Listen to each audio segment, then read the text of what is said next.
Here's a great process on how to write an SOP for your business, in this case, a painting business. So on the screen, I have a template that I've created. I find it very useful to get started writing SOPs. Anytime you want to write SOPs for a business, it's important to start with a framework and to also have a template that all of your SOPs will follow and utilize. This makes it easier to create them in the future and also easier for your team to utilize them because the structure is all the same. So on the screen, like I said, it's a quick template. If I look away here, it's because I'm looking at what I'm doing, but want to just briefly go through how to utilize this template and how to write an SOP quickly. Different ways of doing so are to create a checklist based on the process that you're looking to do. And then I also like to use ChatGPT or other AI tool to help me write out exactly what I'm trying to do and to expand on those ideas quickly. And then I can get those ideas on paper or into this template quickly afterwards without having to do too much structured work or thinking about how I'm going to write them. Putting it into an AI tool allows you to do that relatively quickly and get the context across in the document here. Like I said, quickly, easily, and it's a very direct way of doing it, utilizing today's technology. So to get started here, this tool is available. I'll make a link in the comments here for you. But anytime you're writing an SOP, you want to make sure that you're creating a title that is easily searchable and not too fancy or whatever. It is not complicated. So you want to make sure you're naming it based on the department, label it an SOP, makes it easy to search for those, and then exactly what it is. So on the screen here, I've got this template. So you want to start out when you utilize this is to create a copy of it. So when you get this, the best way to do so is go to the file and make a copy. And when you make a copy, you'll be able to create one, save it to your own Google Drive or somewhere else that you utilize. I like to use Google. It's accessible anywhere, and then I can also share it with anybody. So that's what you want to do, is make a copy of that. And then I always recommend keeping this template for future use. So down in the tab here, I would create duplicate, and now you've got a copy of that. You get to label it whatever you want. I usually like to label it with the name of the SOP is. So once I have that, I can go through here and actually delete the steps and create my own information here. And type that in, and numerical order, all of that stuff. Now, let's say I want to paint some ceilings and I want to create an SOP on that. What I've done is create an example here. I'm going to move myself over a little. So I created a quick checklist. It's not a fancy checklist. It's very simple. So I've also created a very generic prompt to put into ChatGPT in order to get information back out that I can then utilize to write my SOP on that template. So to kind of show this, I'm going to copy this prompt. I'm going to go over to ChatGPT,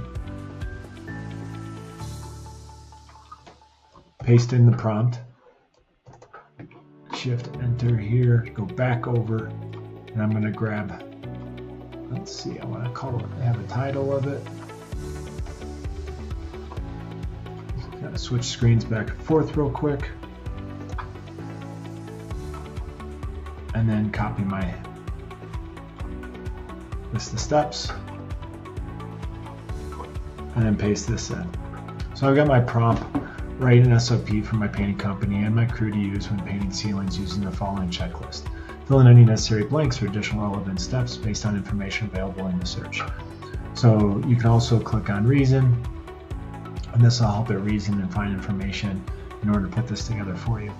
So again, this checklist is very brief. It's just kind of goes through general steps of painting the ceiling. And let's see what ChatGPT comes up with. And now it's going to spit out an SOP. breaks it down into different sections. And so it gives quite a bit of information, even, searches for information online, and goes into some great detail here. So what I can potentially do is go through and copy each of these steps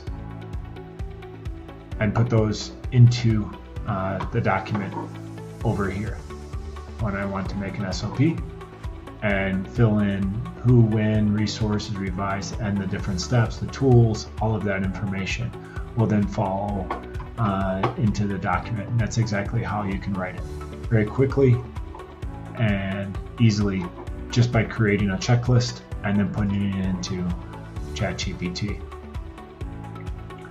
So it's just one way of doing it.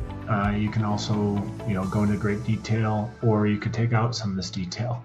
Some of it may not be relevant to your company, but this just gets you started and puts things into perspective for you, and also get you thinking outside the box of what you typically do, and maybe you can add a few details, or like I said, remove them as well, and make it specifically for your company when you're writing this SOP, because that's what it's for. So that's a fast way of doing it. I figured I'd share that. I also want to make a recommendation that you create an index or a directory of all of your SOPs. I've created a document here that is very useful as well.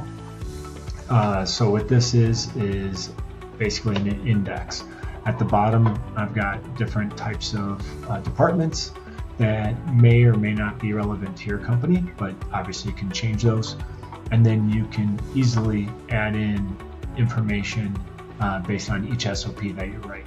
And so you're able to put the title of the SOP, a link to the specific document, wherever it is that you have it stored, whether that be in Google Drive or another location, maybe use Dropbox or some other form of storage for all of your business-related documents. So now you're able to create these documents and store them under files or under different folders, and then also have them easily accessible. So anytime a member of your team wants to find a document in order to be able to follow an SOP, you're able to just dive into this specific index, do a quick search, and they're able to find it. And you can very easily break this down into the different departments and really expand this document, so that way you'll never lose an SOP, and there'll never be an excuse as to why a member of your team didn't know how to do something. And then the other thing that I always like to really dive into is no SOP is static. It doesn't stay exactly the way it is. As your business grows, you need to go back in and adjust the SOPs, make like I said, adjustments or updates, things that are relevant to your company as it continues to grow. Maybe an SOP becomes outdated and you need to add an additional step or take something out. Or let's say you stop using a specific software to do a task, and now you need to re-update that SOP based on the new software. So then you need to go in and make those adjustments.